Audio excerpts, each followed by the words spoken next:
Good afternoon, Southside. How did we get to our latest hybrid schedule? We get answers and take a look ahead. Plus, hear from players on the silence of the stands. Don't go anywhere. Hawk TV starts now.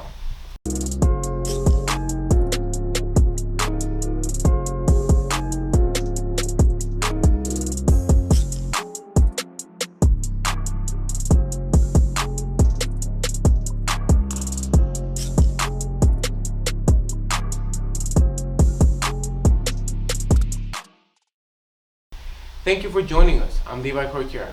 We begin this afternoon with another hybrid schedule, making many of us wonder when does it end. I spoke with our principal, Ms. Anita Tucker, on how our current schedule came about. New semester, new schedule. We know that the pandemic isn't going away anytime soon, so here's the full reason for the shakeup. Last semester we did by grades, and because the reason for the hybrid schedule is to decrease the number per class.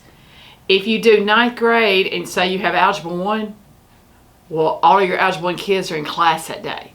So that's why we decided to break it up by the alphabet to decrease the numbers in the classes for those classes that are a particular grade band.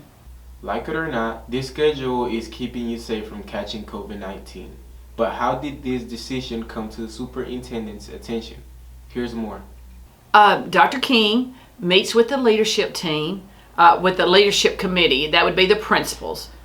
And from that, we allow discussion. And so when you think about what is the purpose of the hybrid schedule, it is to decrease the number in the classes. So how do we do that? And so we came up with that plan. Our principals had a great idea, but I know you miss your friends. But are we going to come back? Depending on how the pandemic goes, how the numbers are, I would say that our goal is to get back for those that want to be in person full time. For now, when we may return to a more traditional schedule is unknown. For Hawk TV, I'm Levi Corquiera.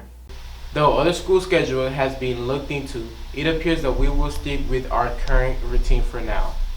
So just how is COVID-19 affecting our area? Hawk TV reporter Jennifer Wyatt has the latest update. It has been almost a year since COVID-19 hit Jackson, Tennessee, and at the current number of cases being at around 65 to around 75, with there being at least 4,000 cases in just Tennessee. In all of the U.S., there's currently around 222,000 cases of COVID-19. On to some good news about COVID-19. There is a vaccine. Thousands of people have been vaccinated. Ages 75 or older have been told to get vaccinated as soon as possible. For students here at Southside, it is expected for us to get vaccinated sometime either in late February, March, or early April.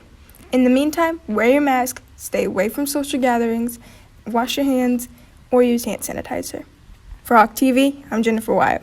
Thank you, Jennifer. With the threat of COVID-19, new guidelines were put into effect for sports events, causing some changes for our basketball teams. Players are now facing smaller crowds as each player is given 2 tickets for family to watch the games. Hawk TV reporter Shania Forrest spoke with the coaches and players on the silence of the stands. I'm Damon Fuller. Coach Fuller, how does it feel to have less people in the crowd? It's quite different, being that most all our games have a lot of fans in the game.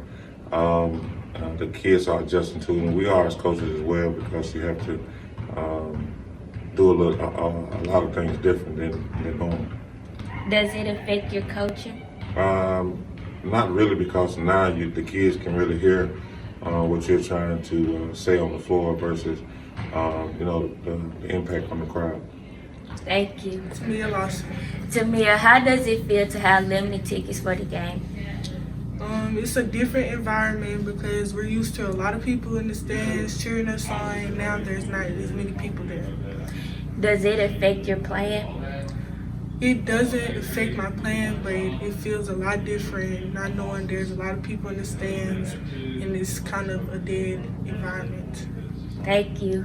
Thanks, Shania. This modification was necessary due to Governor Bill Lee's Order Number 70 and a new TSSAA regulations, but don't think you have to miss out on the games. Though the games are no longer open to the general public, games will be streamed on our school Facebook page whenever possible. Switching gears, what movies do we have to look forward to? Hawk TV reporter Evelyn Gutierrez takes us to the box office. As this year begins, we have many upcoming events, video game releases, and much more. One of the most important things are the movie releases. Who doesn't love movies? Here's some movies to look out for. For the Marvel fans, Black Widow, May 7th. The Eternals, February 12th. The Suicide Squad, August 6th. Venom 2, June 25th. For my horror fans, The Conjuring 3, June 4th. Halloween Kills, October 15th. The Forever Purge, July 9th. For the kids, The Boss Baby Family Business, September 17th. Sing 2, December 22nd. One of my favorites, Space Jam 2, July 16th. They're even making a favorite childhood doggo movie. Expect to see Clifford the Big Red Dog in theaters November 5th. Is your inner kid excited for some of these movies? I know I am.